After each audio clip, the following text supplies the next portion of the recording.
What is up, everybody? Unrested here, back with another JFAQ. I'm unrested with the questions you requested, and this is JFAQ Japan's frequently asked questions. Today we're covering a topic that was lent to me by a great friend and a great viewer on here named Ahmed. I don't know if he wants me to give away any more information than his first name. I tend to keep most of that stuff private unless the person specifically requests to have their full name given. He had actually sent me a thesis paper, I believe it was, or at the very least a long, very well-studied research paper on the feminization of men in Japan and in anime and in manga. As I'm sure many of you are aware, there are many different manga and anime in which there's very feminine characters or characters that kind of border this ambiguous line, something that's always kind of been accepted in Japan, even back to as far back as I can remember, one of the first times I ever recognized it, and I'm sure it goes even farther back than this. I remember playing Final Fight, a very, very old beat-em-up game, kind of like Streets of Rage, and there were multiple characters in there that had this kind of ambiguous feminization. Now, we're approaching it from a stance of looking at it analytically. Of course, I'm making no judgment on anything transgender. Men who want to be more feminine, women who want to be more manly. There's no judgment on that. I have a very open, liberal mind to that. I am very accepting of my LGBT friends and, of course, any and all in-betweeners. So let's get into why this is kind of happening, why we see this feminization. And I'm not getting into the realm of actual like cross-dressing and stuff like this. This is actually talking about personalities becoming more feminine, likes and dislikes becoming more feminine, to the point of men in Japan wearing things like dresses and makeup, but not really identifying as a transgender, more so identifying as this being a less masculine role in their daily life. And why are these types of things being seen within the anime genre and within the manga? And there's multiple factors into this, and I probably will not cover all of them today, and your input is welcome as well.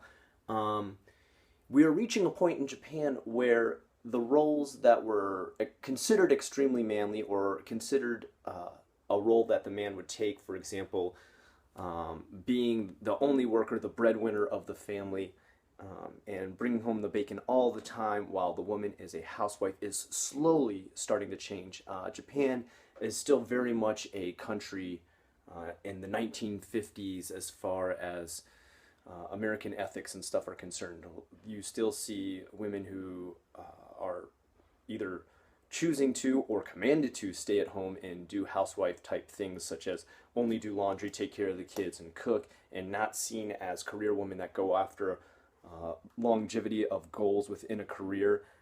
That is mostly done by men, but as I said, it is slowly starting to change, and this surprises some people, and this also is a hot topic of discussion in the news.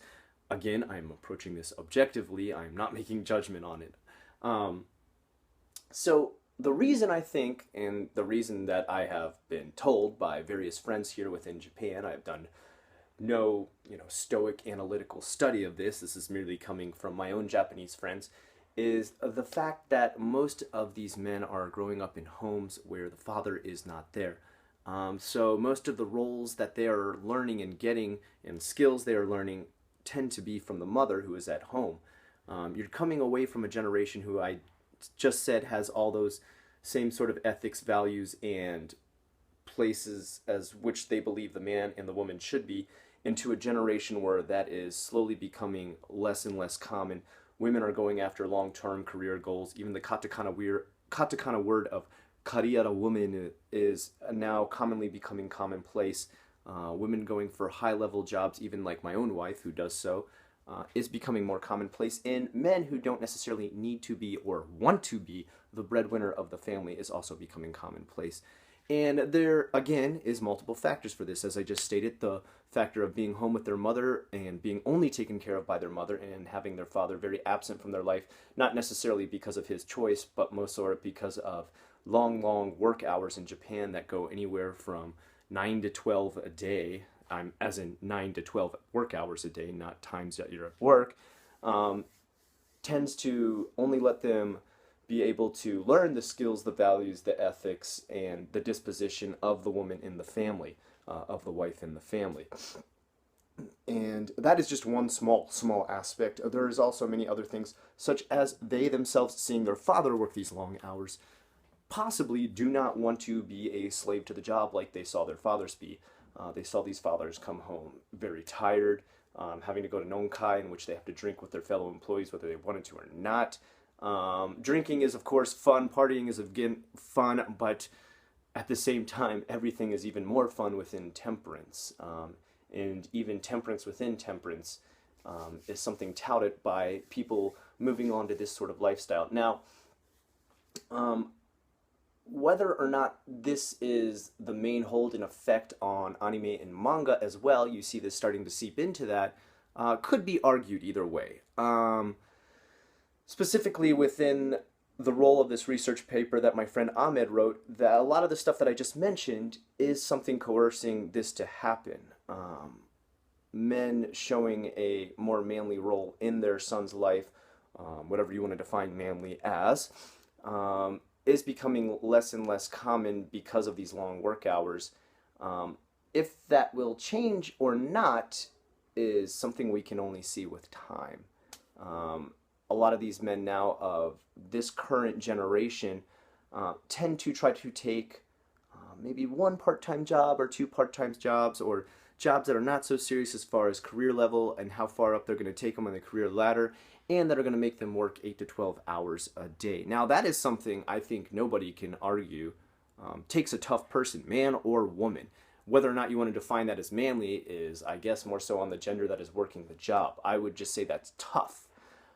Working 12 hours is not something I could even do myself. I've put in 10-hour days. I have had my 12-hour days in the past with my illustration mixed with my English teaching career, but to be able to work those consistently day after day, I do not believe I could do. I just wouldn't have the patience, will, or I guess follow through to do so. 12 hours is a bit extreme for myself. So I respect, and I also say it is very tough of anyone who does such. Now, this is something, luckily, I think, is being shied away from with this current generation, and not just in men only, with women as well. Those that do decide to go on with a career, possibly take on jobs they know are not going to usurp every hour of their day. But where this is also affecting Japan is we're seeing a drop in population.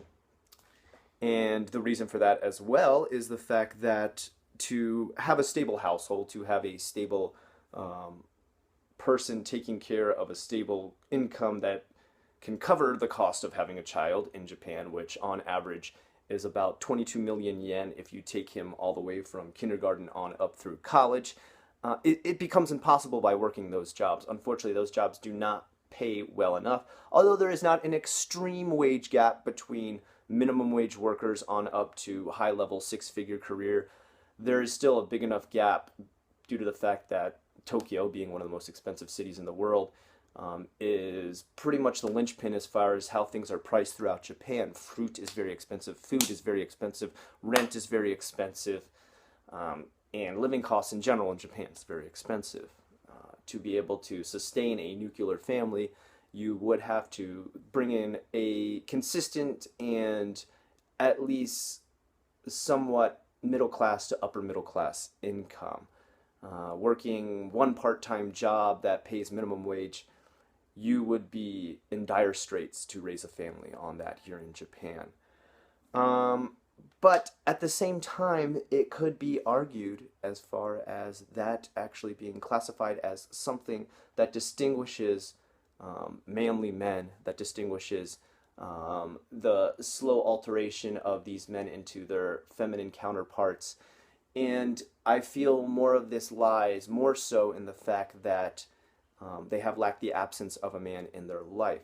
Now, is it a bad thing that they become more feminized? I don't think so. I don't think if this is what they are comfortable with, if this is what they feel most attuned to, if these are the skills that they enjoy, that they've been taught. Now, I'm not saying that laundry, cooking, those are only women's skills. Men can do those. I was taught to do my own laundry when I was in 5th grade, I think, and taught to make my own lunch and cook stuff when I was very young. But this is something that is very, very rare for Japan. You've got to understand this is something that's just starting to be introduced. So at times these are being seen as very feminine things, whereas maybe, we see a tough executive chef in a Western country and we feel that's the complete opposite counterpart. A man with scars and burns all over his hands can still be seen as a very tough person, such as Anthony Bourdain, Chef Ramsay. I don't think we look at these men and think, wow, what very feminine men. But you've got to understand this type of distinguishing skill is something that is sometimes still associated with feminization. So I think the reason we're seeing this is the fact there's sort of a revolution in generation due to the fact that you have one raised by families in which the man was not very present, and in which you are also doing it within a society in which women's roles are very strictly defined and still, like I said, in the very 1950s Mad Men-esque type roles. Will we start to see this change as Japan socially evolves and progresses into a more accepting gender role, a more accepting career woman with no glass ceiling society? I believe so. I have a lot of hope in Japan. But like I said, only time can tell. So that is my 411, my analysis of the generation of feminization of men. There is also another aspect of this that I did not cover because I've kind of covered it before, and that is the herbivore man, which I highly recommend you watch that video instead, the grass-eating man, the herbivore man, which also I would say is another factor into this whole feminization that some people report or see or write about in the newspaper. Please check out that video. I'll put the link below. If you like what you saw here today, please like, comment, and subscribe. I'm Unrested with the questions you requested. This is JFAQ, Japan's Frequently Asked Questions.